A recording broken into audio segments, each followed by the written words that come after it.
All right, welcome to episode 2 of the Bald Monkeys Wrestling Podcast. I think it's important that we start out by talking about that is Big Baby Jimmy's 10 for 10 on picks. Now, oh my God. The picks have changed a little bit. They changed a little bit since the last podcast, but because of different curveballs that they fed us, I got to make sure that I re-picked certain matches, in particular the Fatal 4-Way that had Joe, where I picked Joe to win, success, and the KO versus Daniel Bryan, which had Mustafa Ali thrown in, and I changed it to Bryan. 10 for 10. Come and get it, boys. Yes. We need a script from now on so I can prepare for this nonsense if you're going to pull this card.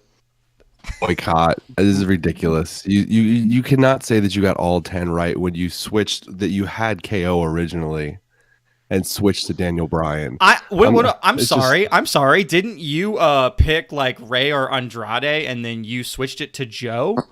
It's the same thing. I am able to switch those picks that way. 10 for 10. Eat my dust. You're never going to be able to live with him. This is the first podcast I do. So, for those of you who listened to the first episode, we have a new voice here. It is Mr. Nicholas. We call him Nikamura, and he is bad, generally speaking. So, get ready for some bad wrestling opinions. We call him Nikamura because for whatever reason, he thinks that Shinsuke Nakamura is like the best thing since sliced bread.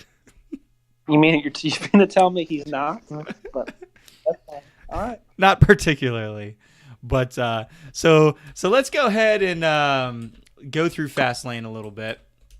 I don't know that we need to cover every single match, but maybe we cover some of the more important matches in particular. So, what matches stuck out to some of you guys? We have to say the in a good way or a bad way. Either way. The question first, right? Like, what are we looking at? Are we looking at how predictable the Miz and Shane ending was, yet predictable really well at the end? Like, Shane got molten heat there at the end. I mean, obviously it was in Cleveland, and that was something they probably were playing off on for months now. They knew when they were going to do it. But when he grabbed the Miz's dad by the face like that, set everybody off. Don't touch people's dad. I think people forgot how good of a heel Shane McMahon can be just because he's been like a face for so long ever since he came back around. Like, he can get some really good heel heat. So this could be pretty fun, even though it's kind of a predictable storyline. Where do you go after that? Like, you're going to have him... You can't just have a regular match, right? So it's going to be some kind of a gimmick. I told you, Cleveland street fight. Told you. Maybe like something. His wins, he gets like Shane McMahon's like job title or something like that, or I don't know. He'll get the best in the world trophy, is what it'll be. That'll be it. That will be awful. I will hate every second of that. I mean, the only thing I can think of is that they're setting up for Miz with another face run after WrestleMania to go up against Daniel Bryan, right? That's in the mindset that Daniel Bryan's going to be containing the championship through WrestleMania. Oh, yeah, we got the pro Kofi Steven, who there's no way it's going to happen in Steven's world. I'm telling you, it's going to happen. It might be short-lived. It's going to happen. It'll be, what is it? You win it on a Sunday, lose it on a Tuesday. It's a short run. Originally, when we were in the text chat this week, I was voicing my opinion of how terrible I thought the storyline was going with Kofi and how they were just doing the same storyline they did with Becky. But I was talking to James about this, and Nick, I'm going to have to... that they are doing Kofi Kingston storyline perfectly. Thank you. Yes, you finally seen the light. It was so good. I mean, and we'll get to the final match, but it was so good to see the crowd try to change every match that was going on by just chanting Kofi's name. Like they were going to chant Kofi all night long, and then went all the way into Tuesday. I don't want to jump too far ahead, but then steroids. Got so many people behind Kofi just by doing a simple handicap match. It was really well done. He's a He has to get it. He has to get it at Mania. They have to give him that moment. It's going to be a tremendous pop. And then you have him come out on SmackDown celebrating. He'll beat him for the belt right away. Crush his dreams, but he does get to the mountaintop, even if it's just for a week. Or even if it's just 2 days. I think you got to let him run with the belt a little bit. You know how much merchandise you could sell with Kofi Kingston's face on it? Like, you got to think dollars. Like, more than they already do. It's called the New Day. His face is all over the New Day stuff. Exactly. I mean, it's like the Shield thing. You know, they were done on Fastlane, and then they come out and bam, let's sell you those T-shirts one more time in case you want to get some last-minute purchases on WWE. Ridiculous. James, just wake up because it's gonna happen. I agree with Steven. I do think they put the belt on Kofi at WrestleMania. I think that'll be a really cool moment. I'm not against this, and this was something that me and Chris talked about a while back. Is that I'm not against any of these storylines they're working on. There's just a difference between, I guess, you guys and me, and that is that I'm fairly neutral when it comes to the Becky storyline, and I'm fairly neutral when it comes to the Kofi storyline. If they do it either way, as long as they build it up to be a good story, like if they don't give Kofi his moment, it's still a good story. You know, if they don't give Becky her moment, it's still a good story to a degree. That one we'll talk about later, but I'm to the point where it's like I don't necessarily have a dog in the fight. And I've definitely emphasized that with Becky Lynch. Like, I'm not, like, anti-Becky Lynch, but I'm also not pro-Becky Lynch, and they're doing a lot of stupid things with her. But in regards to Kofi, like, sure, if they want to give it to him, great. If they don't, great. If they don't, they can extend it out for the rest of the year. If they do, then great. He can have some great matches. That's a good way to look at it. I mean, I just think at this point they almost have to give it to him at this point, just after everything. And if somehow he wins that gauntlet match, or if it ends screwy, you have to give him. Like I said, you have to give him, even if it's a speed bump reign. You have to give him something. Do you remember the? I think it was about like 19 or 20 years ago, because I watched in some of the old Raw and Smackdowns. I think Stone Cold had a similar match type to this Kofi one, where he had to go through the gauntlet. And then after he went through it, Mr. McMahon came out at the end and beat him. Do you think they'll do something like that with Kofi? I don't think you're going to see Mr. McMahon wrestling unless they do something where, I mean, shoot, he's already got molten heat. You could have Shane come out and beat him. Or an RKO out of nowhere. Oh, God. Is an RKO really ever out of nowhere? I mean, always. I never see it coming. It's the best move. Anytime you see a camera on, like, tight on the face of a wrestler, just assume they're about to get RKO'd. Even if it's a woman, just like, nope, they're about to get RKO'd. You'll never be surprised again. Speaking of women, so then we move on to Asuka versus Mandy Rose. Asuka defeats Mandy Rose. Mandy, awful program. I really dislike Mandy Rose right now. I like the ending more than I did the match. I don't know, she took that stiff kick to the chin pretty good. Yeah, well, I get that point. Okay, but the whole her being stumbled because of the apron, like, it was stupid. They're putting too much into basically these girls not having good coordination when it comes to these finishes like that, and taking one hard hit and they're done. Oh, he's taking the he's on the sexist soapbox. We're being sexist to these women. It's not being sexist. It takes away their credibility. What credibility does Mandy Rose have? And it's just Mandy Rose, just in general. Okay, yeah. I prefer Sonya Deville. Personally. You always go against the grain. That's just your thing, Jim. That's not me going against the grain. Yes, it is. No, it wasn't me who even said it. Was it you who said it in a text or somebody said, "Hey, have we forgotten the fact that Mandy Rose isn't actually a really good wrestler?" Oh, she's a terrible wrestler. She's pretty. Okay, well, pretty doesn't mean jack in the women's revolution, right? The Vince McMahon. Look through the WWE history. Pretty get pushed. Trish, Sable. Isn't the whole Basically, point of the women's revolution that it's not like the past, though? Oh yeah, because Becky Lynch isn't super attractive. You're right. You're right. Come on, Jimmy, wake up. Oh man, You'd be attracted to have a little bit of skill. Come on. I agree with that. They've got one. Her name is Alexa Bliss. She's very attractive and she's got skills. I thought you were gonna say Amber Moon. I'm an Ember Moon fan too. She's injured though. And that is who should be facing Asuka right now.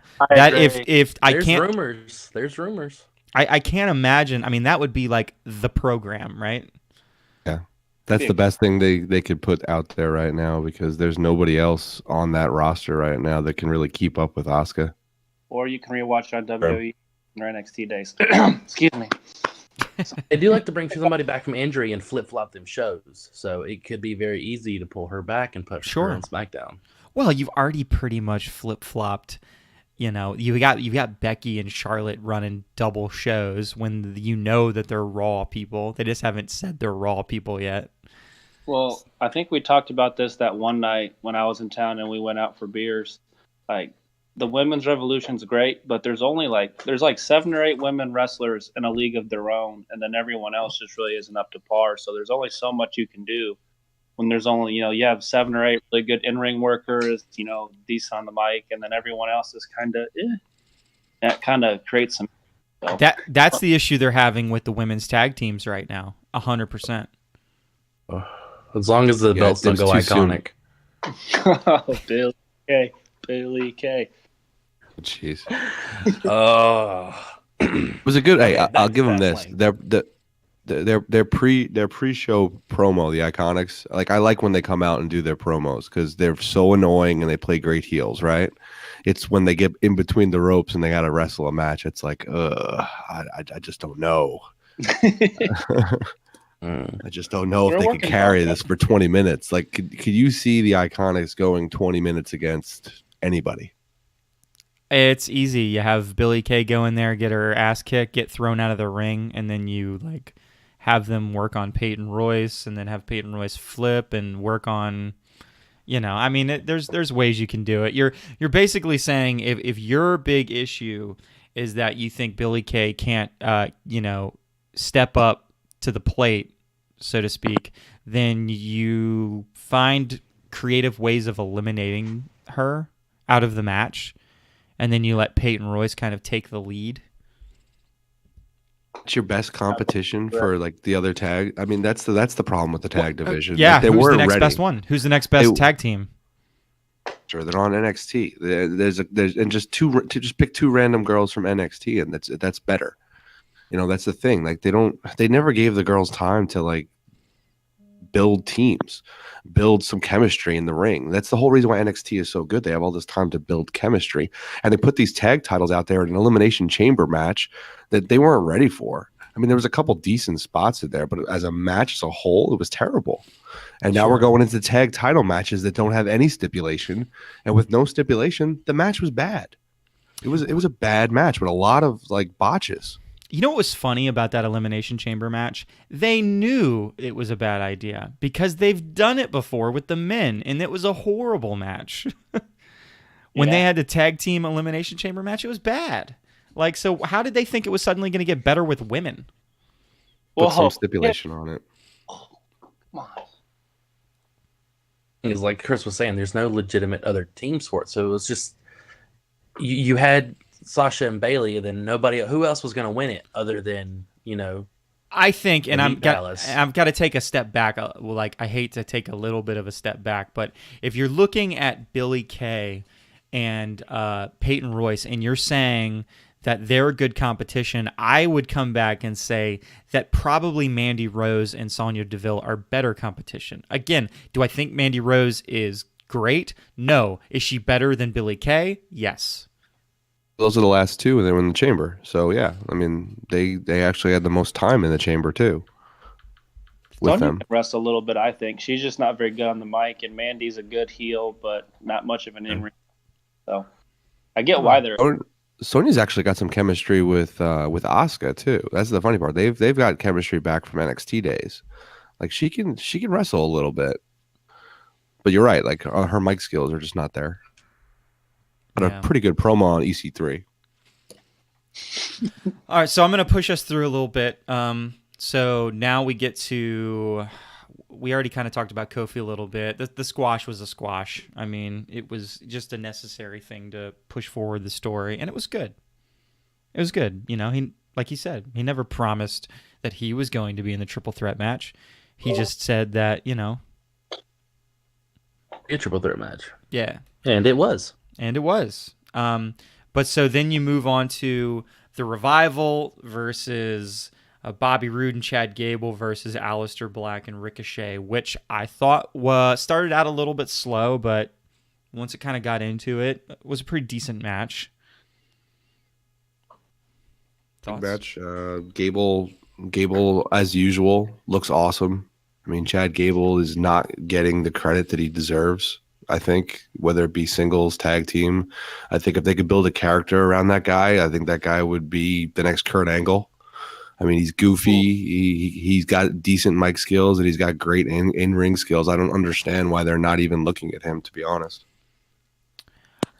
Where to put him at this point? They have so many people already. Where you put him other than a tag team?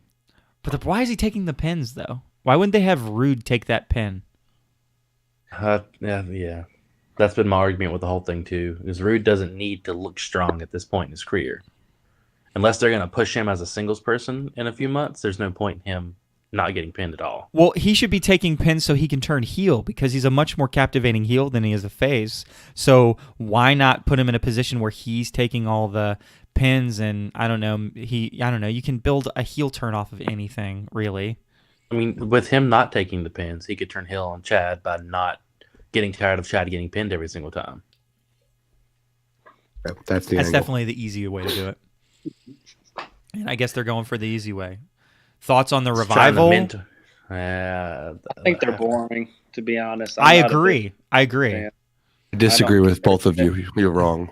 They're in the main show, how have they been captivating in even one match? They've been handicapped. They've been handicapped from what they were in NXT. Yeah, they're starting to put a couple more spots here and there in some of their matches. You're seeing some top rope stuff that they do, but this is the thing: they're not like the fancy high flyers like the other guys are. They're ground and pound. They're like the brain busters used to be back in the day, right? They're not gonna be doing giant backflips and stuff, but they're gonna do good technical wrestling. Like some of just like the simple like elbow drops and kicks when a guy's down, the snap that he has when he does those things are awesome. So I mean, that's their gimmick. That's what they are. They're the old school wrestlers. But the old school wrestlers, doesn't that kind of make them almost like a mid-card tag team? A high mid-card tag team, like the dominant mid-card tag team. What's a mid-card tag team? I mean, like, so like, for instance, on the show the other day, they had like that big like tag team gauntlet match, or there was a tag team match where you had Heavy Machinery versus the B Team versus Ascension versus, was there somebody else? It was Curtis Axel, or not? Curtis Axel and the B Team. Yeah. So repeating yourself. So that would be your like next level down of tag teams.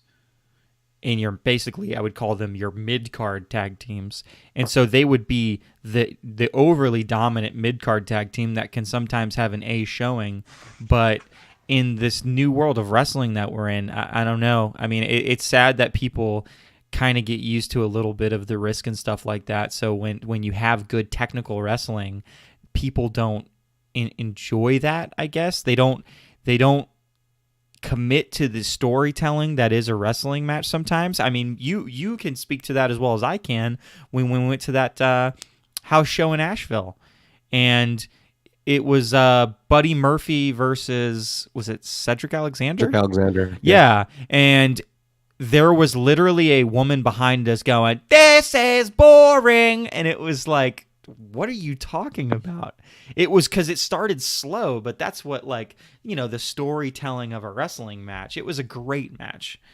But you know. Are you making the argument for the revival or against the revival? Because I really can't tell. It's an argument for and against them, because I'm saying that the WWE universe, the main, like, not the hardcore fans, but the mainstream fans that are going to the shows that don't, wouldn't know who an NXT is when they first come up, and it takes them a while. Those people don't find that sound technical wrestling to be nearly as entertaining as the Aleister Black Ricochet jumping all over the place stuff.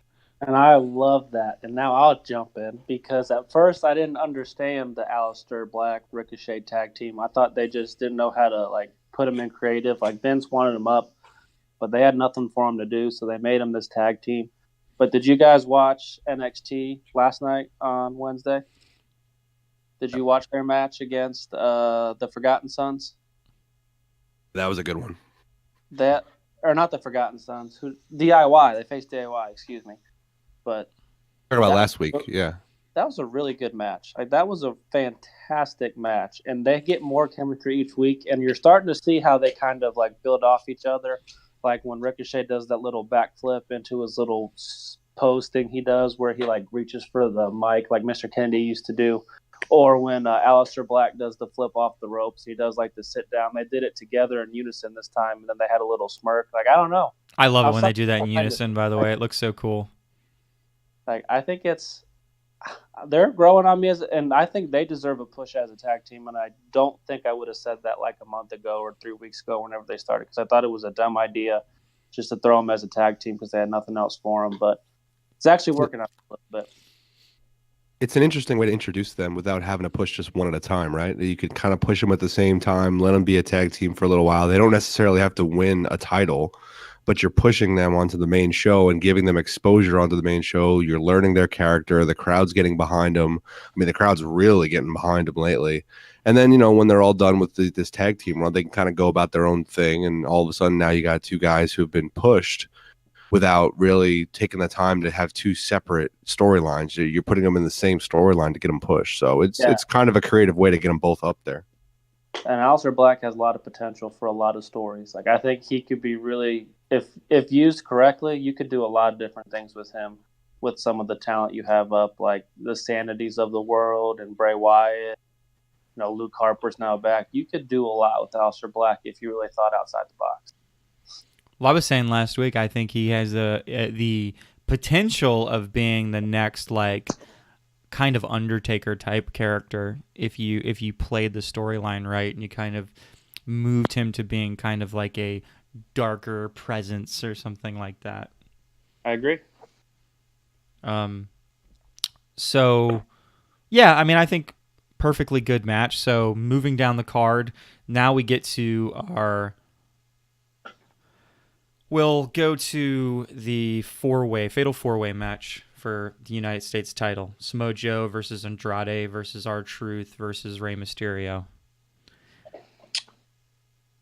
They had so much potential with Andrade versus Rey. That could have been a really like fantastic rivalry they had, and then having it like cultivated with maybe Andrade going over Rey or something like that. But I'm glad Joe's getting something to do, because I think it's long overdue for him. Like you guys, I mean, I know you guys are both, or all three of you are pretty big Joe supporters, and I think he's needed a title run for a while now. So it's good to see it on him. R-Truth is pretty entertaining, with his gimmick and his funny stuff with Carmella. So I like all four involved, but I really kind of wanted to see a Mysterio versus Andrade program, and kind of sad that we may not get that, at least for the time being. Yeah, I think we'll still get it, right? Aren't we just going to get it at WrestleMania now, basically? Here's the one thing, though, that I was thinking when I rewatched that match, and it's the little things when, like, Andrade helps launch Mysterio over himself to then knock out Joe. It's like those little tells that, yeah, this is going to be a tag team eventually. Yep, we're going to make this a tag team eventually. Just wait. It's coming. After these last couple of Fatal 4-Ways, Andrade's won me over. If there was any doubt I had in him, it's gone. And I think it's smart of them to pull him and Ray out of the U.S. title picture, because that was what the feud was going to be over. I think he's good enough to go ahead and be in the main belt picture. More than Mustafa getting a shot for the main belt. Don't you start with me, Steven. Don't you start with me. I know you have a hard on for Mustafa. I'm just saying, Andrade. Oh, That dive, oh man, he's good. He's better than good. Heck, he was in the first 5-star match that WWE had in how many years? It was him and Johnny Gargano. It was excellent. And Johnny Gargano had like what 5 of them in the last couple of years. I think it was 3. I think it's 3. Andrade is proof that if you let a guy kind of stew and materialize in NXT, he could come out of NXT and come to the main roster and really be something special, because that's what they did with Andrade, right? Andrade came into NXT and didn't really have a character. I think his character was the fact that he was this big luchador wrestler that wasn't going to wrestle with his mask anymore. And he was getting squashed, and he really wasn't, didn't have a voice because he barely, could speak English. But they got him with Selena, and like he just started meshing, and then he had the great feud with Gargano, and then he had the great feud with Black, and then he came to the main roster. They did nothing with him, and it was so frustrating for a while there. Well, they brought him out with that match against AJ, and it was amazing, and then they just shit on him after that.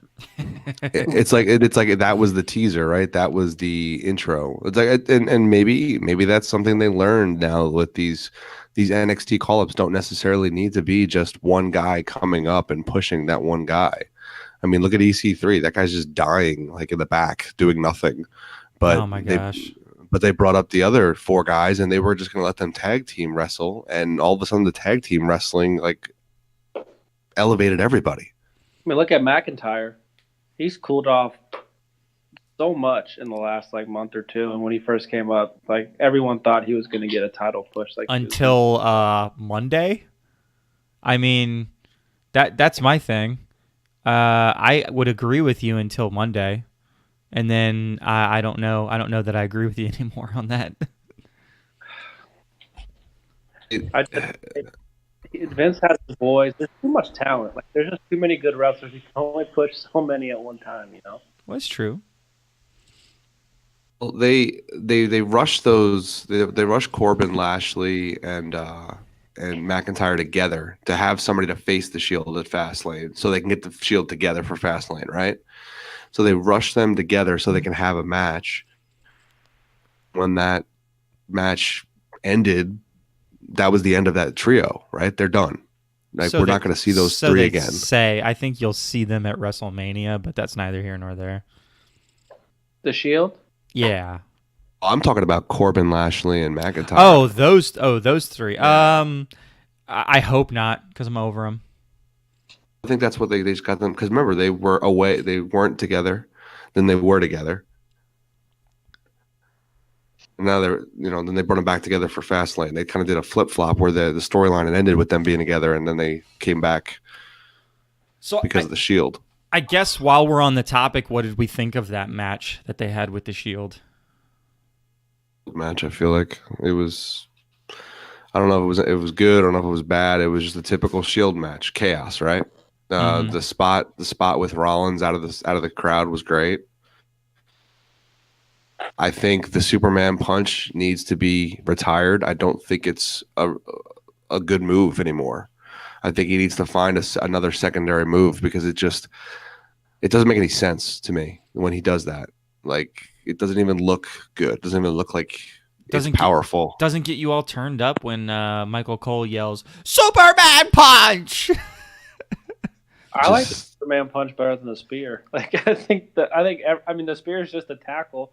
Like, the Superman punch at least looks a little more aesthetically pleasing. I know, like, in wrestling terms, like, people get punched all the time, but at the same time, like, I don't know. I've just never been maybe it's my Goldberg hatred, but I've just never been a big fan of the spear. Yeah, I don't know that the spear, there's been certain people who haven't necessarily been good at spears. Like, the spear was always like one of Edge's finishers, and I don't really think he was very good at it. So it's kind of like, why is, it's one thing to get speared by a huge guy like Goldberg or Roman Reigns. It's another thing to get speared by a lanky Edge. I've always wondered if they give a guy the spear when they don't trust them to do like a lifting finisher without like hurting someone. So just like, yeah, we want to push you. You can't do moves like this, so just go tackle him. Like, here you go. You have a spear now. Because Well, his like sit- I know some people with his former finishers were like, you know what? In the interest of keeping everyone safe, you're just gonna tackle. They did. They let Roman Reigns do that sit down power bomb from the corner. That's a good looking move. That's not bad for. I mean, obviously, you can't really get into it easily, but it's still bad. The Superman punch, just the way he jumps up in the air like that. Yeah, it looks good for a photo, but let's be real. Like somebody would just see that coming a mile away and like move or kick him or punch him, right? Like it's like how Joe walks out of the way now when guys jump at him off the top rope. Like it's like just move out of the way. Yeah, it's good. Yeah. It's great. The big dog. So, I don't know. I thought the match was okay. Had some good spots. But I'm glad it's over. Again, kind of done with that threesome of people. So, I do like Rollins basically dropping the F bomb at the end, like one more effing time. Like Yeah. that was great. I mean, the crowd popped real big for that. yeah, absolutely. Well, they had to keep Seth busy because Brock's not going to appear on TV for a month and a half. Well, it'll be next week, right? It'll be then, and then the Monday before WrestleMania, and that'll be it. But that's a story for another time. So let's flex a little bit over. We can talk about the best match of the night last. We'll talk about Becky and Flair first. Ugh. And the only important thing to talk about with this is that Chris, you fucking called it. I was right. Big time. Called it. You may have got 10 for 10, but I got the one that was important. Yeah, we were talking about that angle. It was obvious, just the only way to bring her out there, bring Ronda out there and not just let her beat the crap out of both of them was, okay, well, Becky can't wrestle. What's the only way Becky can win? Charlotte gets DQ'd. So either you let Charlotte, go AWOL like she's been doing with the kendo stick, or you just bring Ronda out and one punch. I loved it. I loved the one punch. It was it looked good. That was probably the only good part of that whole match because that match was pretty rough. This is what I don't get about this storyline.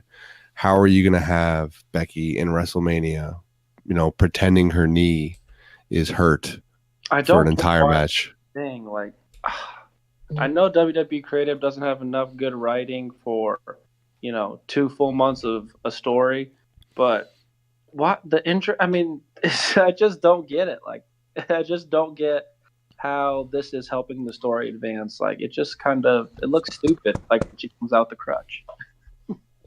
I feel like they feel like they needed to do something to keep the storyline going instead of doing what James suggested a bunch was don't do anything. Just drag it out. Suspension was very cool. Hey, stop attacking them. Stop trying to be a big deal. Like, there was plenty of ways they could have gone. Like, you could have just let her go, female Stone Cold Steve Austin. But I just don't get the injury. Like, it's just not. I don't know. Doesn't have me hooked, and I'm ready for her to be healthy again because I think she could put on a pretty good match, and I hope she doesn't have to wrestle injured, quote unquote, at WrestleMania because I think that'll take away from the triple threat match. I think she's better now, right? She got rid of the crutch on Tuesday. I did see her throw it, but she still was limping around, kind of. Oh, jeez. Steven, He was having a little bit of mic issues. I heard him poking the mic a little bit ago, but my take on the match would be that it was horrible and that I'm kind of getting a little bit sick of the storyline in general. And even with a normal match, I don't know, man. I don't know that it's going to be enough. I think they need to put a gimmick into it to keep my interest because just those give three... that hot take, James. Give that hot take that you gave me this week. What do you think about Becky right now? I just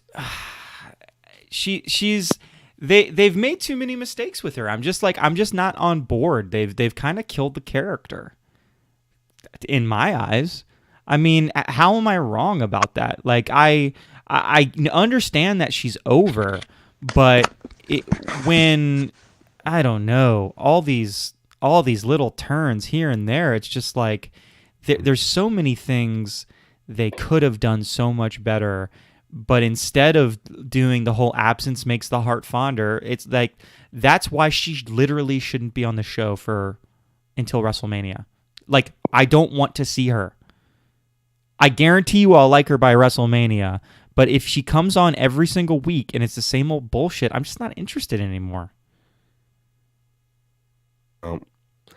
I don't know that I disagree. I think you're accurate that it's getting old because they're trying to do, like you said, too many twists and turns with a storyline that was perfectly okay with Becky just being a badass, of letting her be suspended and just maybe pop up every once in a while.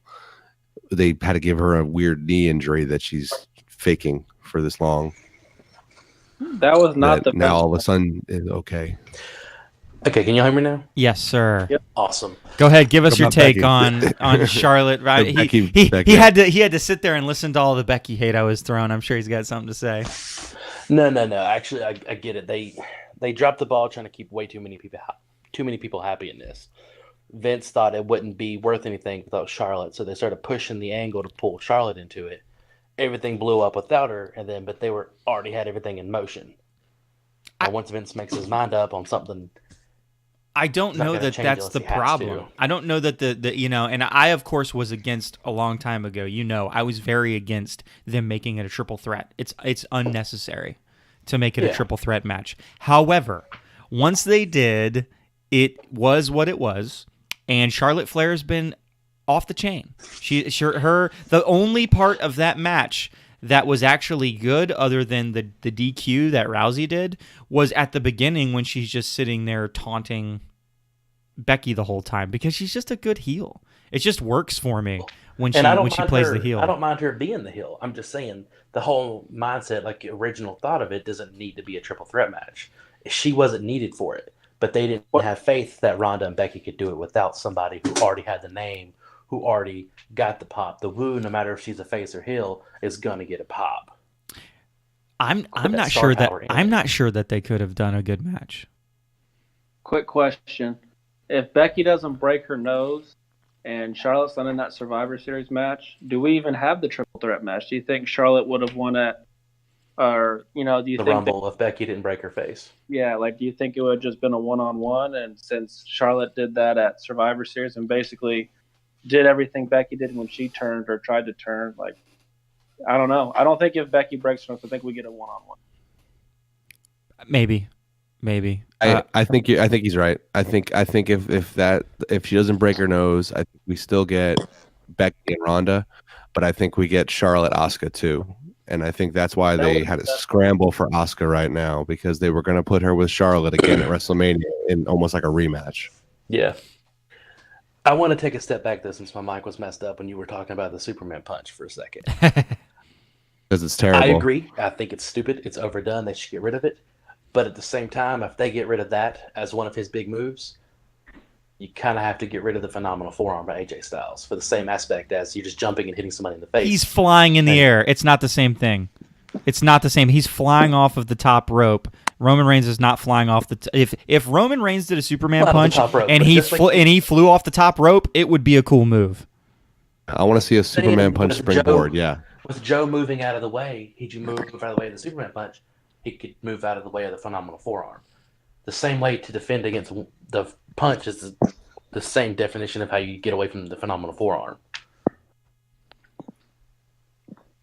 I disagree because I don't want to be wrong. There you go. Okay. There's something about AJ Styles and everything he does that just makes it look awesome. Oh, I agree. I love AJ. All right, let's talk about the last match, and then we can get off of the Fastlane topic. So, match of the night, I definitely think goes to Daniel Bryan, KO, Mustafa Ali. The match was great. I have a feeling. I had a feeling it was going to be a triple threat match. Mustafa Ali delivered better than I thought he would, but I also kind of feel like they threw him into that sure how KO could do taking the bumps like he used to. Coming back from injury, they didn't want to re-hurt him right away. So I think having a third person was a safety net for that match, but it paid off. I think they did it so he didn't have to take the pin. That's the way I took it, as in they wanted to keep KO looking strong, have him have a nice little comeback. So in order for him, because they're big on that. That's like the new thing. It's not like old wrestling where you could lose and still look strong and no one really cared. Now it's like wins and losses matter. Like you notice when someone takes like multiple, like people notice that Gable's taken the pin a couple times. I noticed when Adam Cole was on a little bit of a pin-taking streak in NXT. Like, it's something you're kind of more aware of, as opposed to, I guess, like back when you watch like the Attitude Era. Like, The Rock lost all the time, and I still didn't care. He was still the best. Like, it's just different now. I don't think it is. I don't think it is different. I think they're crazy for thinking it's different, and I agree that a loss shouldn't matter. But I think that they believe that they do, and there's nothing more cancerous in wrestling right now than believing that somehow, this person has to win so that they look strong, or this person has to be introduced into this match so that that person can take the pin and this person can still look strong. It's a ridiculous thought process. Brock Lesnar's taken one pin in the last 3 years. He's taken two. He has totally taken two. Goldberg squashed him. Oh, sorry, two. I forgot. I tried to block that out. 2 pins. So one of the things that set me off a little bit when I was talking with a coworker about that match is he said, yeah, but if you had Kofi in that match instead of Mustafa Ali, he would have done a lot better. I'm like, what are you smoking? You see how many crazy spots? I thought Mustafa Ali, when he got kicked off the top turnbuckle and flew into the barrier on the outside, I thought he was dead. I'm like, he's dead. He just ripped his shoulder apart and it's over. I think he hit that wall a lot harder than he was supposed to, though. It looked great. It looked bad. Like, it looked painful. Well, yeah, it looked bad, but it looked great at the same time. He's awesome. He's done that spot. He's done that spot before in 205 Live, and he does it really well. He does that spot really well, and the one on the outside against the turnbuckle really well. Yeah, and then he had the really awesome standing Spanish fly from the top. Was great. Always looks good. I mean, he was taking some crazy bumps the other night, and I think it deserves a respect. And while I can appreciate the fans' love for Kofi and them wanting to chant for Kofi, it saddens me that Kofi really just got Ali's spot, and Ali deserves, like, he's a good wrestler. He deserves what he's worked for. I mean, he had to grind through 205 Live. It's horrible. At least Kofi got to be on the main roster. He deserves a push. He deserves some credibility. He deserves to be in the WWE title picture yet. I don't think he's got enough credibility on the main roster. He's only been in 205. Yeah, I think he needs to be in a mid-card title. His feud was with Joe. Yeah, I get mid-card. I don't get throwing him into a WWE championship match when he's been on the main roster, 3 months? I think the best thing you can do, and I think you had mentioned you were talking about having like a WrestleMania match that might be like a ladder match or something like that. Like, so make that ladder match like a U.S. title match and have Joe and Ali, and you can have you could put Rey and Andrade right back into it, and that match taking R-Truth. Love R-Truth, don't get me wrong, but replacing R-Truth with Mustafa Ali, that match turns up a lot. A lot. That match becomes amazing, and would have the possibility of being the best match of WrestleMania. That was already the Orton and AJ Styles match. Oh yeah. Nick swore. Hey, take it to the bank. All right, it's happening. That's going to be a fantastic. We'll see. We'll see. What was really good about that KO Daniel Bryan and Mustafa Ali match was the fact that the crowd was so into Kofi still, right? They were so chanting for Kofi, and they just went about their story. They just kept going, and they won the crowd back over. And it was great to watch them win the crowd back over. That was the moment that I admitted that I was wrong, that the Kofi thing worked because the crowd was so in it for him.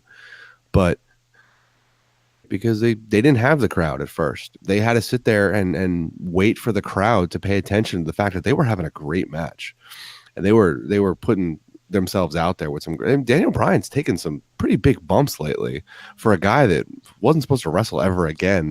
He's putting himself out there a lot with some of these, the Spanish fly off the top, and anything he can do from the turnbuckle in general is dangerous.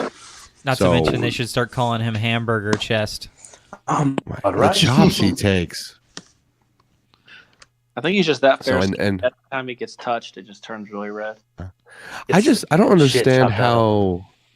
Yeah, how do you look like you get that many chops on your chest? You would think you'd have like some kind of blisters built up or something that you wouldn't turn that bright red. But interesting is Rowan.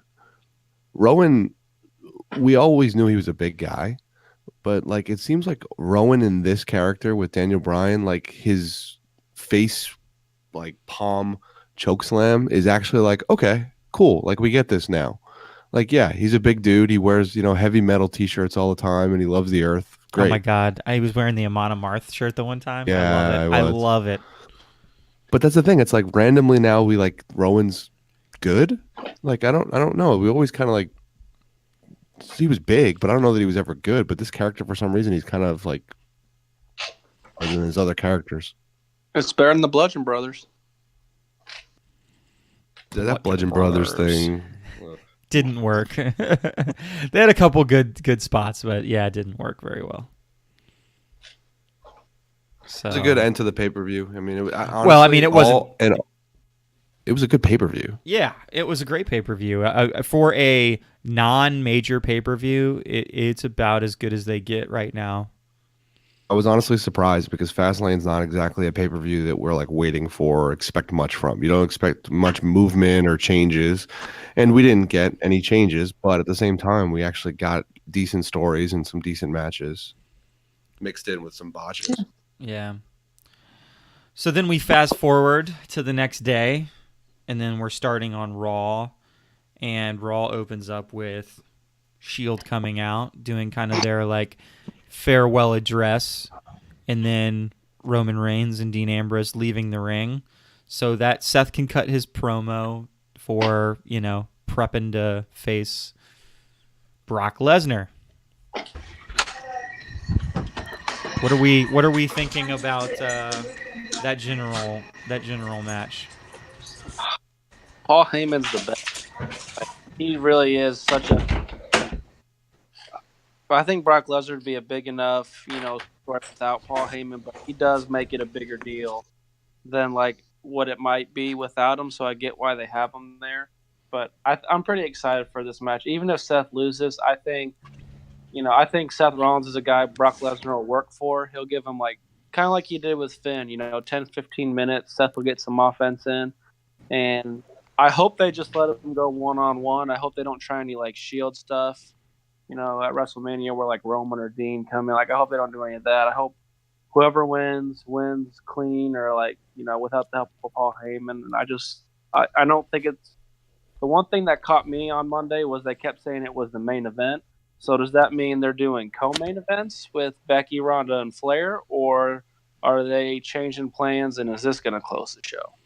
They've done that before. They've called the men's match the main event, or they'll call the two different title matches the main event, the one on SmackDown, the one on Raw.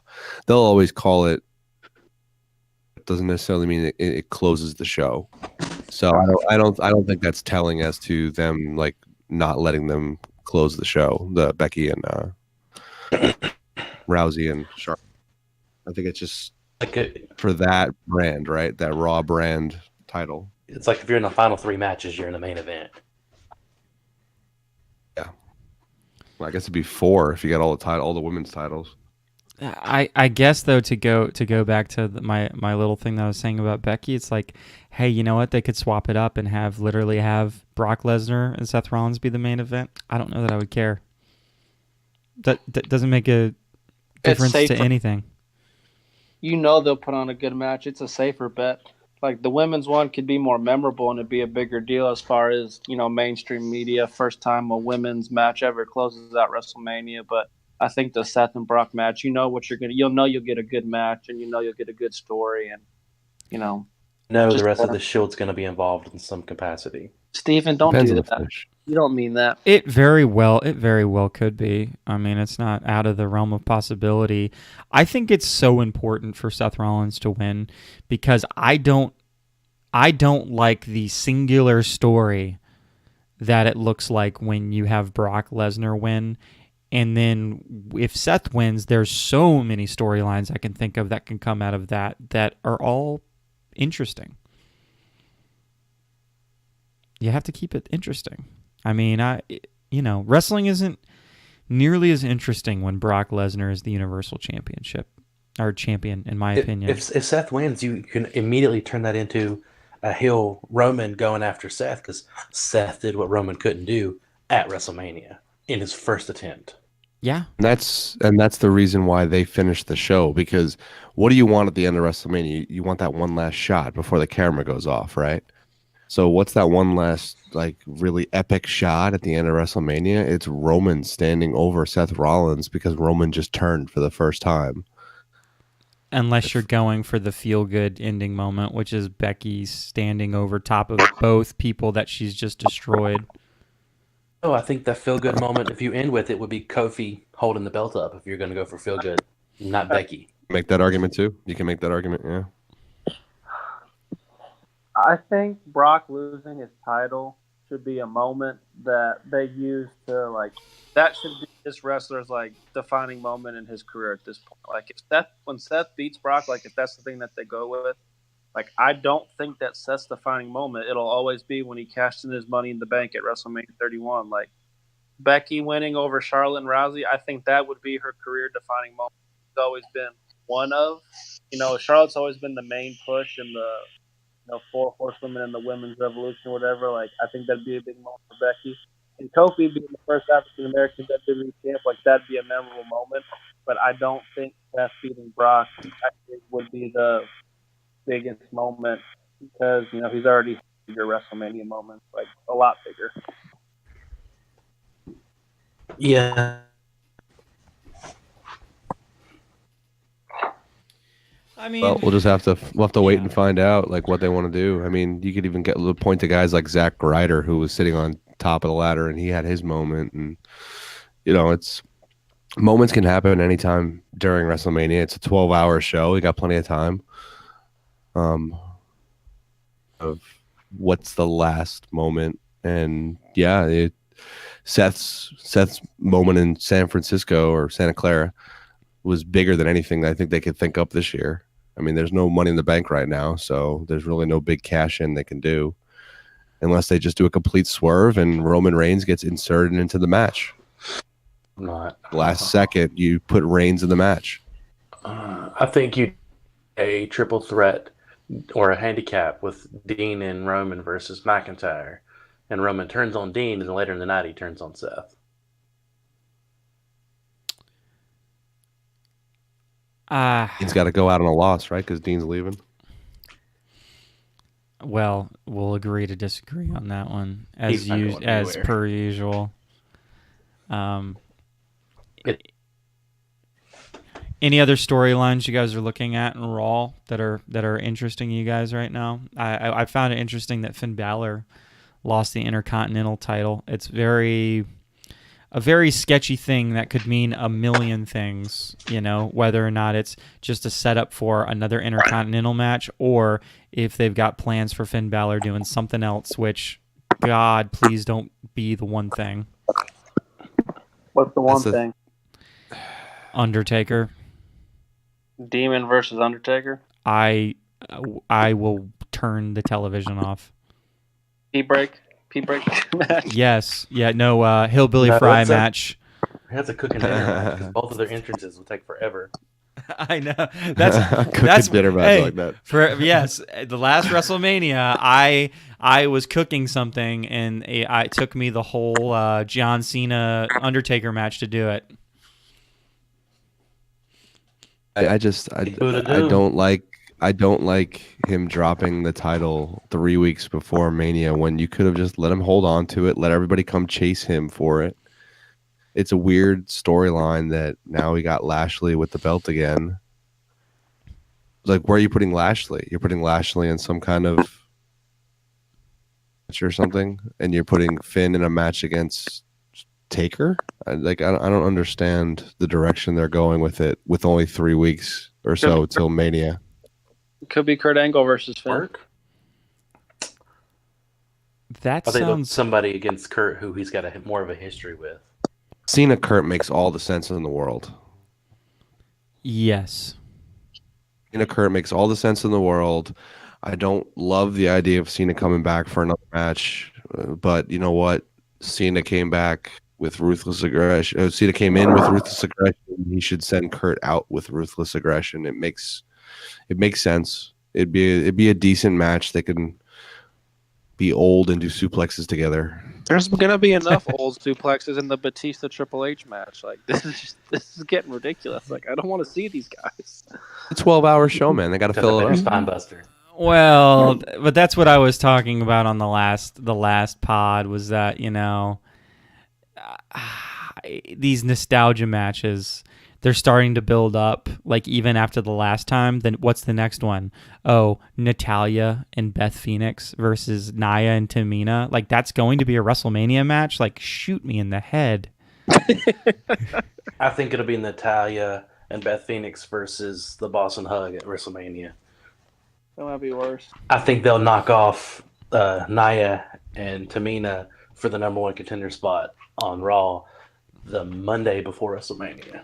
I can always count on you, Steven, to take a bad storyline and make it worse. Jordan RK Samoa and walks out with the women's tag titles. Oh my gosh, it's so bad. That's the problem with the tag division for the women right now. It's like that's what they have to bring back to have a quote unquote credible match for WrestleMania, because you don't have any tag teams right now that you put together. Yeah, the first time they talked about having the tag titles for the women, it was basically the 4 horsewomen, because you had Becky and Charlotte tagging everywhere, and then you had Sasha and Bayley tagging everywhere, and then they tried to make that whole heel lesbian angle they did, and then they split Charlotte and Becky, and now they're in the Raw main title picture, and there's nobody else in the tag picture. It'd be interesting because we had talked about who's the next best tag team, and we said it was Kairi Sane, Io Shirai, right? It would be interesting if you just brought that up, like last minute, just like, nope, they're going to face these two, and you actually had them win, because it would be a huge push for them, and all they have to do I hate to say this, all they have to do as women is do a couple crazy spots, and they both are known for crazy spots, and they're going to win the crowd over. It's going to be that easy. No, I think they were hoping for Baszler and the other girls to get better quicker, because it would make more sense for them to be up on the main roster now and tagging a little bit. And they're probably regressing. They're getting worse. It's great. I think Shayna Baszler she's been got one of the most much better. Yeah, one of the most improved wrestlers I think on the roster. I still can't stand her. The other two, Most improved wrestlers who was carrying one of the belts. True. But that's why it's like, hey, don't sleep on a wrestler like Billie Kay. You never know. She might put the practice in, Chris. She might get remember good. that time that Lana went down to NXT and practiced all that and came up and had that the title match and was great and like continued to be a great wrestler. Yeah, remember that? No, You're grumpy when you're sick. it didn't happen. Just thank you. Lana's still limping around with a foot problem, and Becky's now throwing her crutch out of the way. It's amazing how these wrestlers heal at different patterns, you know? It's amazing how the Ravishing Russian has an American accent now, all of a sudden. Sometimes it's a Russian accent, actually, and then sometimes it's an American accent. Yeah. I don't know. The climate she's in changes it. You know what? I don't think she'll ever hear this, but you know what, Lana, I got your back. You're a hottie. It's all good. Hey, go Jimmy. Jump on Team Blonde. So anything else from Raw? What in the world are we doing with Braun Strowman? Nothing good is the answer. Every WrestleMania has to be a joke, so it's just going to be one joke again. Ridiculous kind of stupid segment with him Yep. and the new host this year, and that's what his spot's going to be. What a waste. Yeah, so much. I can't. What a I don't know. waste. That's what they're gonna do with Braun Strowman. Like you're gonna make him beat up the guy from SNL. Like that's what we're doing at WrestleMania for this guy. Do people The guy still care about Braun Strowman? I think that people have lost interest after the whole pulling him from the Rumble match and just everything. Like, you had a chance to run with him, you didn't take it. Now, gotta almost get him hurt or give him an injury and have him be off TV for a while, and then maybe bring him back on SmackDown or something. But he Exactly. could be on Roman's show. And Bray Wyatted. Kinda, yeah. To NXT and let him run NXT for a little while. Oh, people are going to go nuts when Bray Wyatt comes back. Yeah, that's why you gotta send away Strowman for a little Monday. while. Which while. at this point, Monday after Mania. or at Mania. It could be at Mania. It just depends on what storylines they're trying to run. I mean, maybe Kofi's getting ready to win, and then here comes Bray Wyatt to screw Kofi Kingston over. And then you have some back. family versus and the Bray New Day. comes out and pulls them away. There's a couple could spots do. you could put Bray in that makes sense, right? No, but we should only predict spots that make Steven really frustrated. That's what I think.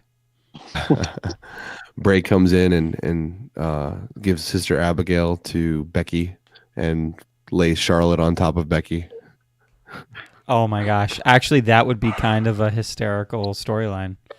Bray steals Braun's Money in the Bank, gives it to Sasha Banks. She cashes in, wins the Raw Women's title at WrestleMania. Bray does Sister Abigail to Becky. Becky becomes Sister Abigail. And you would.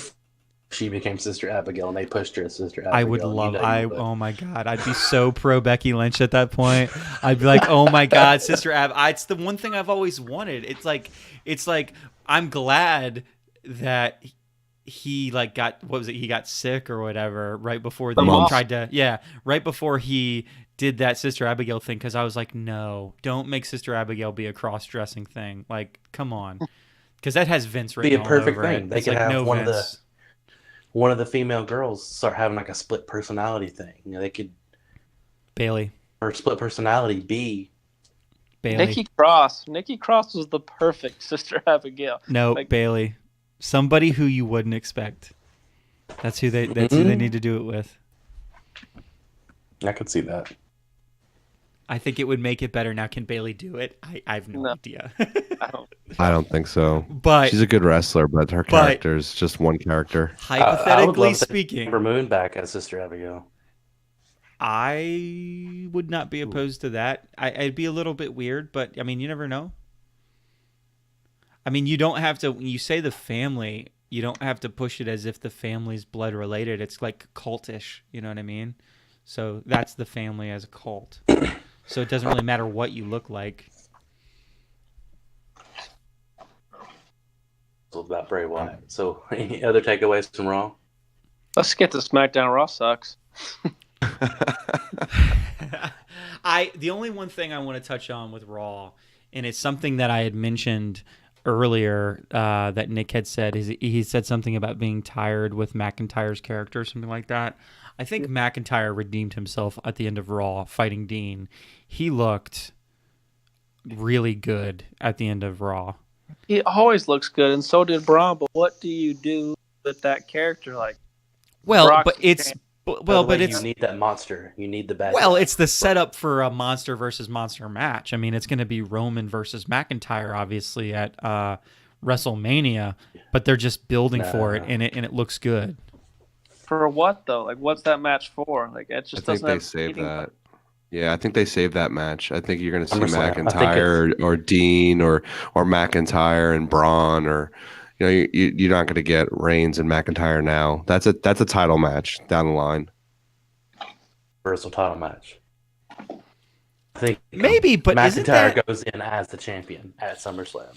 To a degree, isn't that just as bad as Roman. saying that people can't lose or people have to win? Like, why can't you have that match just as a one-off match? Is neither character strong enough to have like a really meaningful story without the title? Like right now, I think. Like, if we're being honest. Yes. Both. having a storyline together. They can make it. They can make it work. I don't think so. There doesn't always have to be a title. Well, To there's make a story good, there doesn't always have to be a title involved, especially when it comes to Roman Reigns. That's Roman Roman's Reigns thing, doesn't though. necessarily need any more titles. He right now, what is his motivation? Is it a title or is it his yard? So if that motivating factor then becomes that McIntyre saying, no, this is kind of my yard now, well, then that's what you're fighting over. It's not a title. It's over being the dominant person on Raw. Like, does that not follow? And I think it goes down to he's going to dominate. He's going to keep dominating Roman and Dean, and then after Mania, Seth's going to be the champion, and he's going to go to dominate the last remaining leg of the Shield, and he's going to take the title from Rollins, and it's going to build the feud for Reigns versus McIntyre, so you don't have to have Reigns versus Rollins again. You need a bigger build for McIntyre versus Reigns. Or just throw it together. And I think it builds up to SummerSlam, like I said. That would be better. I don't know. The problem is I'm not a writer, and I don't write some of these storylines, and I think the trickiest thing has to be that either you overwrite or you underwrite a storyline, obviously. And it's hard to tell, what is the right move, but I don't always want to overthink some of these storylines. Sometimes they should just be simple, Person Moving A, dominant. Person B wants to be dominant. There you go. Okay, but moving away from that and into SmackDown, talking about programs and everything, I've really enjoyed the back and forth between Randy Orton and AJ. Yes. It was good. Top the board, Steven. That's my guy. I don't think there's anybody, Nick, that is going to disagree with that statement. The promos were ridiculous. Especially, surprisingly enough, Randy's promo was awesome, and he doesn't spit out a lot of awesome. He doesn't do a lot of awesome promos lately, but this one was really good. I'll say it once. It was amazing.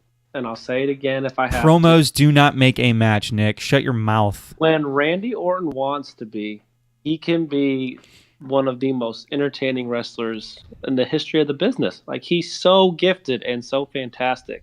The problem is he mentally checks out when he doesn't think the person he's working with is worth it.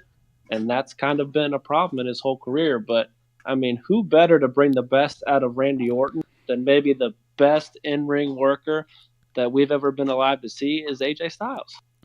Like, this match could be so great. And, like, this is a match that, like, I want to see that has no title in it. Like, this is a good build, a good push. Like, they've done well with it so far.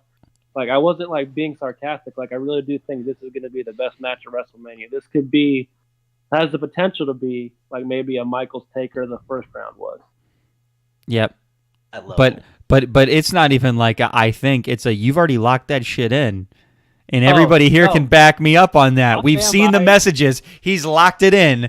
This will be the best WrestleMania match. And the reason I hold off is because I'm like, no, because if they do some types of crazy ladder match and you put people like Mustafa Ali in it and Joe in it and stuff like that, I don't know. Can compete. Pretty hardcore. It's official that it's going to be Orton versus Styles. Then that's what we got to do for Mania when they finally lock in the card.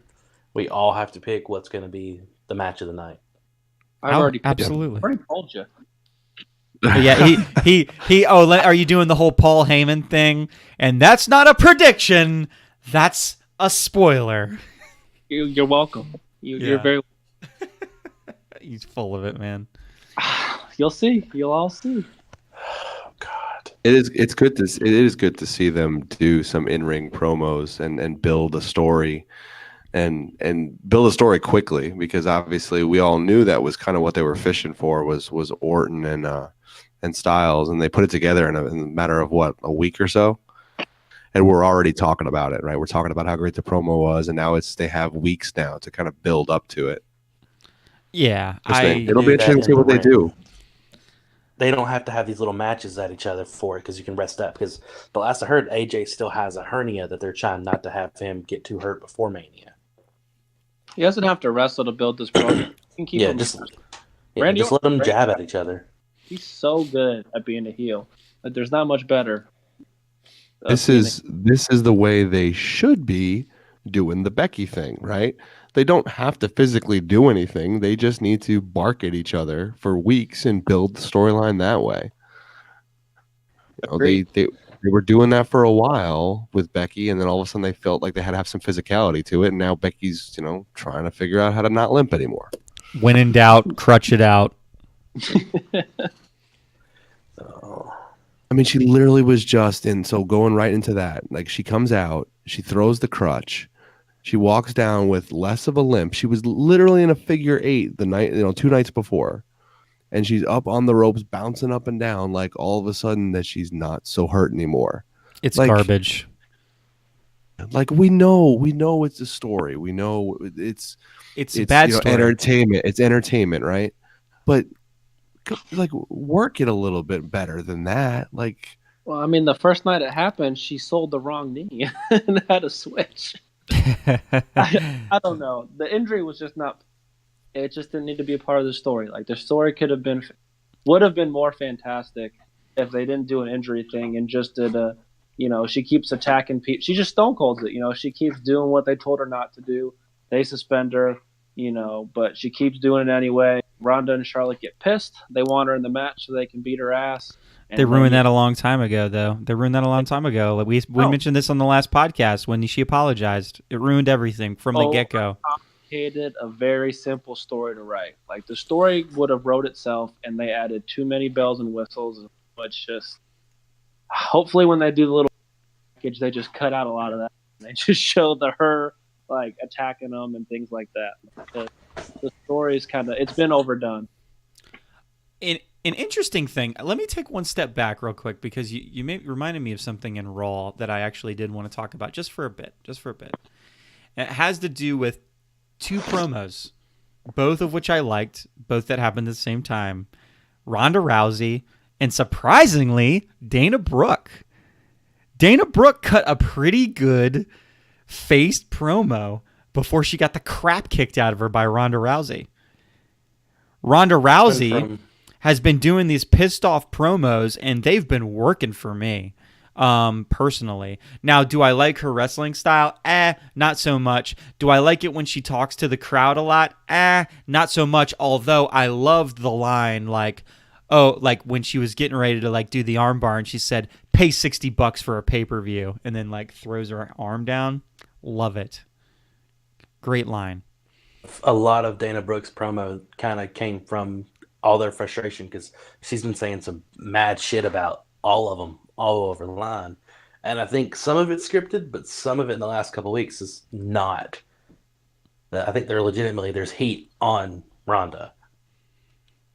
It was, it was a lot solid. Of people are mad at her. So we can skip that. I know how much Tiro loves Dana Brooke too, but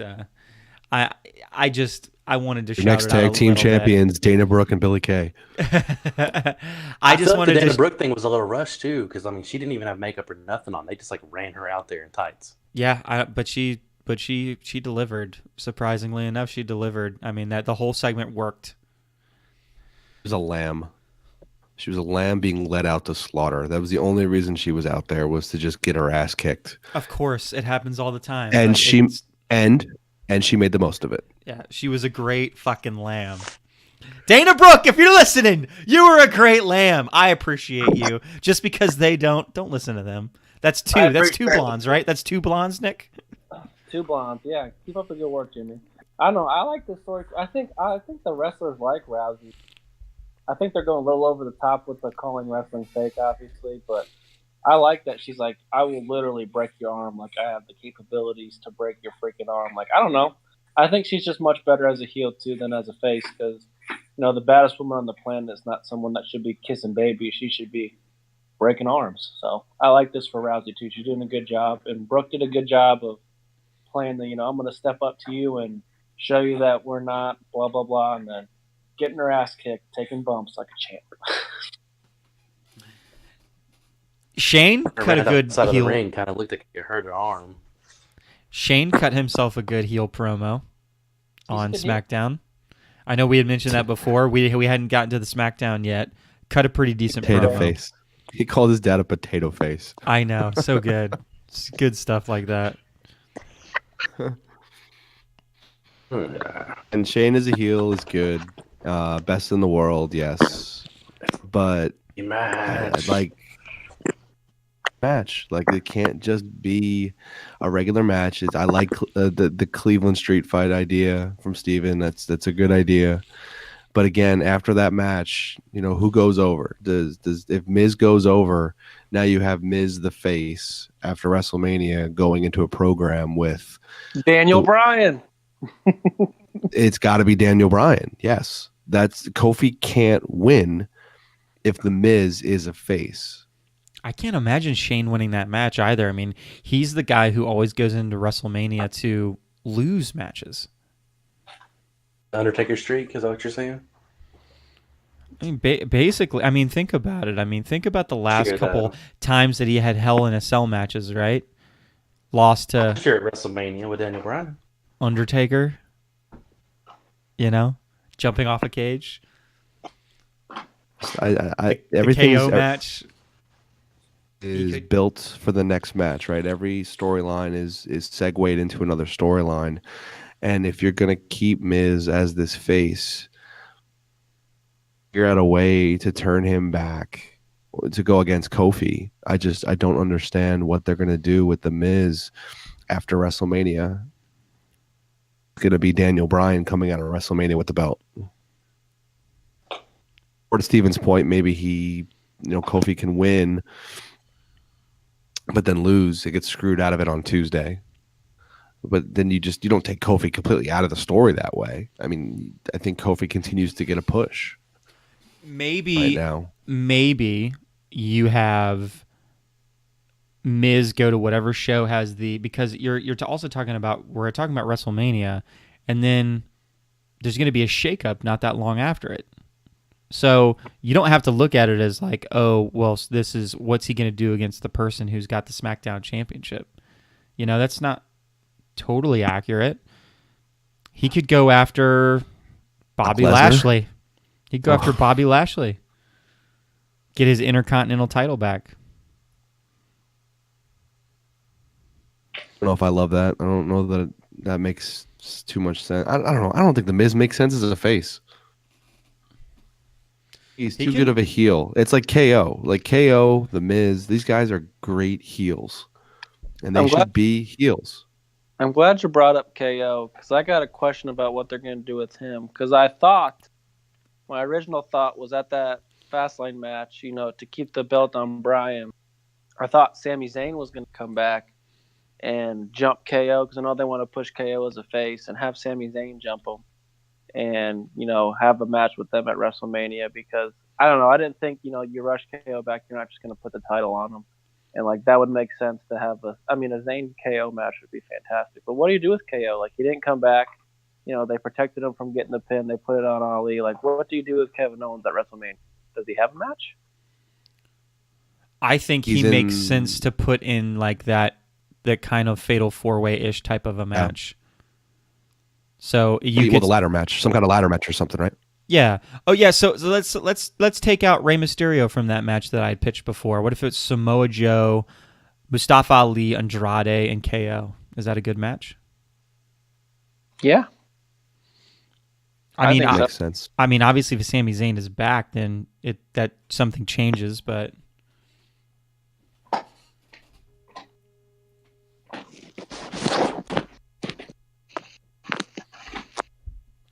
But I don't know, man.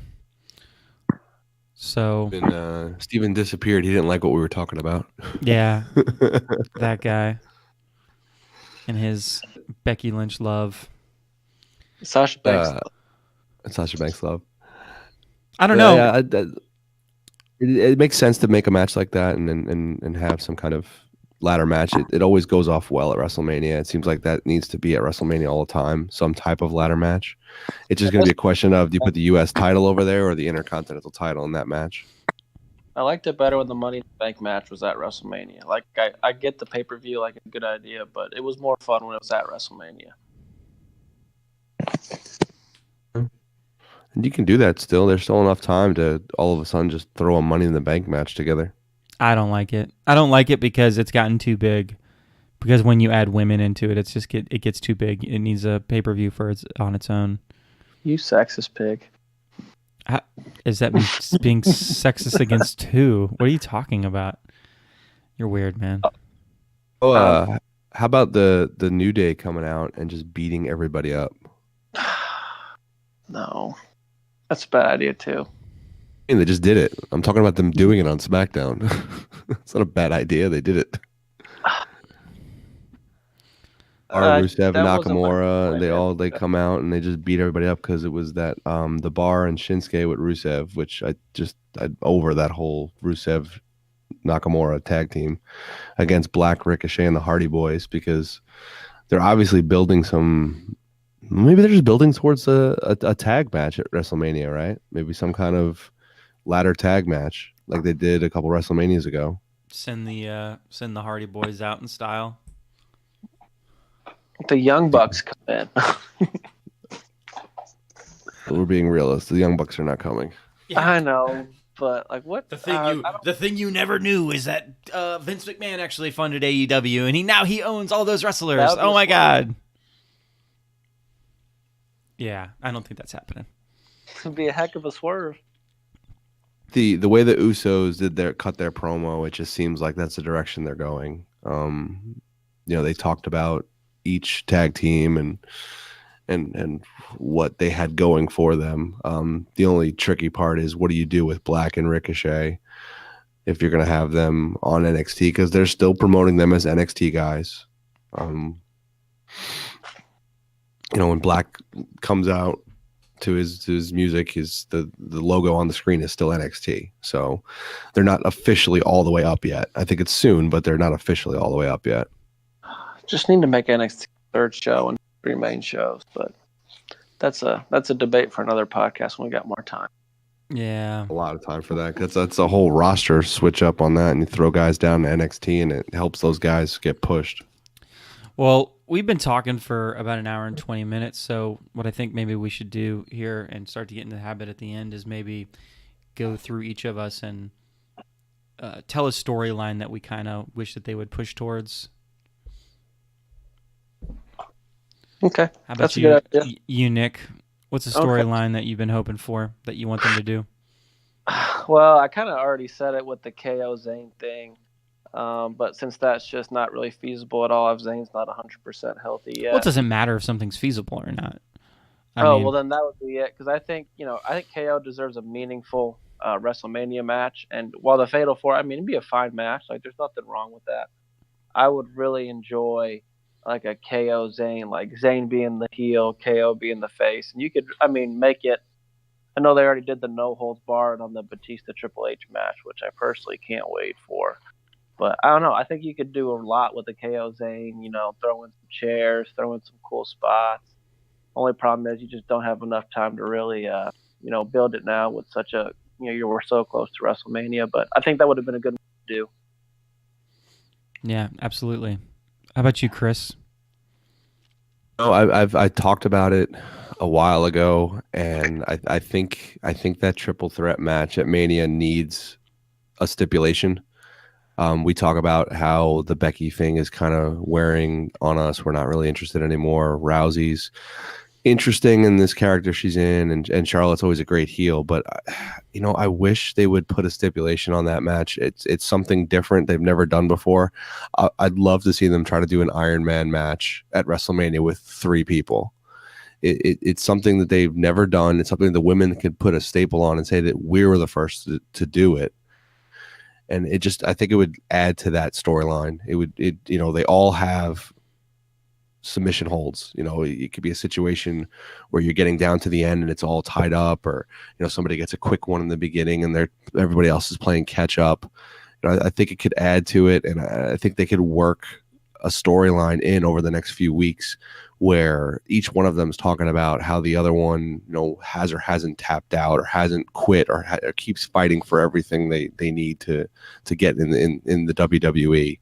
And then Rousey could throw it out there. Then let's do this differently. Let's do this with rules closer to my rules, and put that stipulation into the match. Awesome. Steven, are you with us again? Maybe not. Okay. I guess I'm kind of gonna answer the question twice, because my first thing that I look forward to, hopefully them doing, is like we talked about, doing a large type match with a lot of people involved for like something like the U.S. title, because I think if anything, Mustafa Ali earned his stripes to do something like that. Now, from a fantasy perspective, if they could spend a little time to make sure that they had the Good Brothers signed, and spend a little time to make sure they've got AJ signed and squared away. I've always wanted a Battle for Balor Club storyline. Really, really bad. And with a shakeup coming, it's your perfect time to set it up. Sell AJ Styles that this is going to be like, what happens, like, and it requires a little bit of patience, because it requires you either taking Finn or taking AJ and saying, okay, go take care of the mid-card stuff, and then you have like Balor go and eventually face, like at SummerSlam or something like that, Seth Rollins, beating Seth Rollins as the Demon, getting that title, having Balor Club, maybe having the club getting the tag team titles as well, and then here comes AJ trying to push in and then take control and then undermine Finn Balor. I love the idea of a storyline like that. So I don't know. I can hear you now, Steven. How about yourself? I mentioned my biggest thing is a certain match. I used to love the 3 Stages of Hell, and I think that you need a grudge match for that. And the Shane Miz, I just thinking about it now, I think that'd be a perfect fit. It gives them something. It gives them that gimmick Chris was saying they need. It's something back from when Shane used to be, a heel. Those were the matches back then. Austin versus Triple H, I believe, was the last one. Just the 3 Stages of Hell, have them each of them pick a match and then have the final match just be a regular match, and you get 30 minutes of them just beating the hell out of one another. I mean, it is Shane, but he can take some bumps by the end of it. Sure. Can Miz? Yeah, Miz could take bumps. Not the level that Shane does, but Miz could take bumps. Yeah. He's gonna kill himself one day. Absolutely. That's mine. 3 Stages of Hell. Cool. I like all those storylines. I think all those storylines sound good. Well, it's been about an hour and a half, and we've been talking for a while. Of course, it's very easy to do when we get going. I think there's a lot to look forward to. I don't think they've ruined every single writing job that they've done. I think there's a couple things I'm worried about, but I don't know that for the most part I'm still eager to be a fan and to watch what they've got to share with us. Let's be honest. Sunday was good. Like, Sunday was fun to watch. Like, they actually put on a good show on Sunday. There was even some rough spots, but even with the rough spots, I thought it was a good show on Sunday. Absolutely. Nice to be able to say that every once in a while, because we're usually pretty down in the dumps after a Sunday pay-per-view. Yeah, isn't that the truth? Saying everything that was wrong with it. So, I don't know. Well, thank you guys for showing up and talking wrestling as usual. It's always a good time. I think Nick's trying to talk, but he's doing a very poor job at it. No, I was just trying to basketball game up on my TV. Oh, it's maybe me. It's maybe me talking and me hearing myself. I don't know. But that'll do it for today. We'll hopefully be back next Thursday, and we'll be talking about whatever twists and turns each storyline has made. And I'm sure you'll be hearing me hating on Becky just one more time, because she'll need to stay home, and they'll bring her in anyway. Out of nowhere. If somebody did hate on her, then, wouldn't be worth the storyline. Oh, my gosh. Out of nowhere. Okay. Thank you very much. Light up.